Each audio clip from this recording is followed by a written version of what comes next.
पर ईड़ा नाड़ी, पिंगला नाड़ी और ये सुषुम्ना नाड़ी हमारे कहाँ पर स्थित है? प्राण मार्ग में स्थित है। ये भी हमें कई लोगों को पता नहीं होता है। अभी हम लोगों ने जो नाड़ियों के नाम देखे हैं वो शरीर के किस किस हिस्से में स्थित है ये भी हमने जान लिया है। अब हम इन नाड़ियों में जो वायु प्रवाहित होती है उसके बारे में जानते हैं कि कौन सी वायु कहाँ से प्रवाहित होती है, उसको थोड़ा समझते हैं। अगर आपने मेरा पतंजलि योग सूत्र का वीडियो सुना होगा तो उसमें मैंने पंच प्राण की बात की थी, पंच वायु की बात की थी। वापस फिर यहाँ पर वही बात आती है, एक बार फिर दोहरा देती हूँ। जो लोग इस वीडियो को फर्स्ट टाइम सुन रहे होंगे, देख रहे होंगे, उनके लिए ये रहेगा। हमारे शरीर में 5 प्रकार की वायु है, जिसे कहते हैं प्राण, अपान, समान, उदान और व्यान। हमारे शरीर के किन किन अंगों में ये वायु होते हैं भाई, इसकी थोड़ी चर्चा कर लेते हैं। प्राण वायु जो है हृदय में, हृदय स्थल पे है। अपान वायु शरीर के उत्सर्जक हिस्से में, नीचे की ओर जिधर आप मल मूत्र त्याग कर रहे हैं उस अंग में होता है। समान वायु जो है हमारे इस नाभि प्रदेश में स्थित होता है। उदान वायु जो हम कहते हैं वो हमारे स्कंध प्रदेश में स्थित होता है। और जिस व्यान वायु की बात करते हैं ये पूरे शरीर में फैला हुआ है।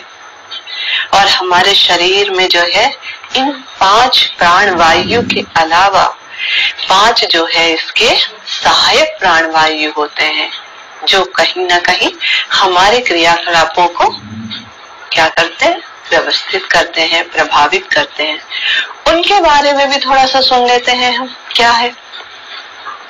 तो 5 जो सहायक हमारी प्राण वायु है उनमें नाग, कूर्म, कृकल, देवदत्त, धनंजय है। ये जो हमारे 5 वायु है ये कहाँ कहाँ से कैसे जा रहे हैं, किन अंगों से होकर के जा रहे हैं, इसको थोड़ा सा हमने जाना है। और थोड़ा सा हम देख लेते हैं कि क्या होता है हमारे शरीर में। ये जो 5 सहायक प्राण वायु है, ये 5 सहायक वायु में से नाग जो होता है हमारे डकार का कारण होता है। कूर्म वायु जो होता है हमारे नेत्र से जो पलक झपकते हैं ना उसका कारण होता है। कृंकल जो होता है ये वायु हम जो छींकते हैं उसका कारण है।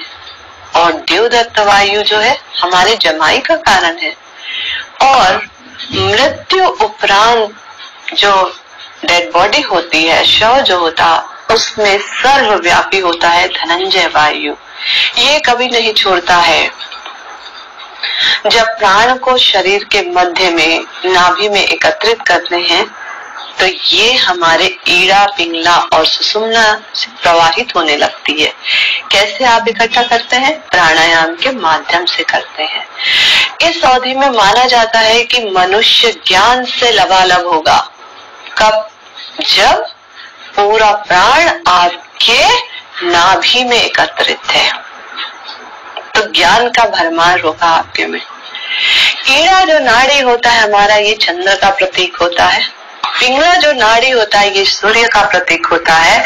और जो सुषुम्ना नाड़ी है ऐसा माना गया है कि शिव का वास होता है। और जो ज्ञान, ध्यान, योग साधना करने वाले लोग हैं उन लोगों को तो पता है कि शिव का कितना महत्व है इस मार्ग में। शिव का स्वरूप जो है इस स्वर योग में हंस के रूप में माना गया है। जब हम श्वास लेते हैं तो भीतर जाने वाली जो वायु होती है उस वायु को सो माना गया है। और बाहर निकलने वाली जो हमारी श्वास होती है उसको हम की ध्वनि माना गया है स्वर शास्त्र में। और हम का स्वरूप जो है शिव और सो का स्वरूप शक्ति का होता है। श्वास लेते समय जो दान करते हैं वो कहा जाता है कि जीवलोक में लाखों गुना फल प्रदान करने वाला होता है। हम इसका एक उदाहरण देखते हैं। चलिए, अगर कोई व्यक्ति आपके पास कोई प्रश्न लेकर के आ रहा है जिसका उत्तर देना आपको लग रहा है कि बहुत असंभव है, कहाँ ये आ गया है, मैं तो एकदम कहाँ फंस गया, तो आप अपने स्वर की जांच कर लें। जांच कर आप उसका सही उत्तर दे सकते हैं। यदि व्यक्ति जो है आपसे जो प्रश्न पूछ रहा है वो बैठा हुआ है और आपकी श्वास से अनियंत्रित सी है और आप उत्तर दे रहे हैं, तो उसका आकलन वो गलत करेगा। आपका उत्तर गलत हो सकता है। अगर प्रश्न पूछने वाला व्यक्ति आपका जो स्वर चल रहा है उसके विपरीत दिशा से आपके पास आया है, तो आप उसको जो उत्तर देंगे वो नकारात्मक होगा। पर जो आपका नासिका चल रहा है, स्वर चल रहा है, उस दिशा से आकर के आपसे प्रश्न कर रहा है, तो आपके द्वारा दिया गया उत्तर उसके लिए सकारात्मक होगा। कहने का आशय ये है कि आपकी दाई नासिका चल रही है और व्यक्ति बाएं नासिका की तरफ से आया। अब आप उसके प्रश्नों का उत्तर दे रहे हैं, उत्तर तो सही है, फिर भी उसको लगेगा कि ये नकारात्मक है। और दाएं नासिका चल रही है और दाएं तरफ से ही आके प्रश्न पूछ रहा और आप जवाब दे रहे हैं, तो वो उत्तर थोड़ा बहुत इधर उधर भी हो तो भी उसको लगेगा कि ये सकारात्मक उत्तर है। इस तरह हमारे स्वर का बहुत महत्व है हमारे जीवन पे। ये स्वर जो है एक निश्चित अंतराल में बदलता रहता है। ऐसा नहीं है कि पूरे दिन एक स्वर चल रहा है। ऐसा माना गया है कि प्रति 60 अथवा 80 मिनट बाद सक्रिय नासिका जो होती है वो बंद हो जाती है और स्वतः ही दूसरी नासिका से श्वास चलने लगती है। हमारे शरीर के समस्त शारीरिक और मानसिक क्रियाकलापों को नियमित करने, नियंत्रित करने, चुस्त दुरुस्त रखने का काम करती है ये हमारी श्वासें, जिसको स्वर कह रहे हैं। यदि हमारा स्वर नियमित नहीं होगा तो हमें इस बात की चेतावनी मिल रही है कि हमारे शरीर में कहीं ना कहीं कोई गड़बड़ी आ रही है। स्वर योग में मन को चित्त, जीवन शक्ति को प्राण और उसके स्वर को आत्मा कहा गया है। और ये तीनों का जब महायोग होता है तो यही मानव कहलाता है। चित्त हमारे इंद्रियों को नियंत्रित करता है। हमारे नेत्र, नासिका, नाभि, कान, त्वचा इसके प्रभाव क्षेत्र में होते हैं। इसी प्रकार प्राण हमारी पंच कर्मेंद्रियों वाणी, हाथ, पैर, जननांग तथा मूत्र संस्थान को प्रभावित, नियंत्रित और नियमित करती है। इन सबके ऊपर महानियंत्रक तथा साक्षी की भूमिका जो निभाता है वो होता है आत्मा।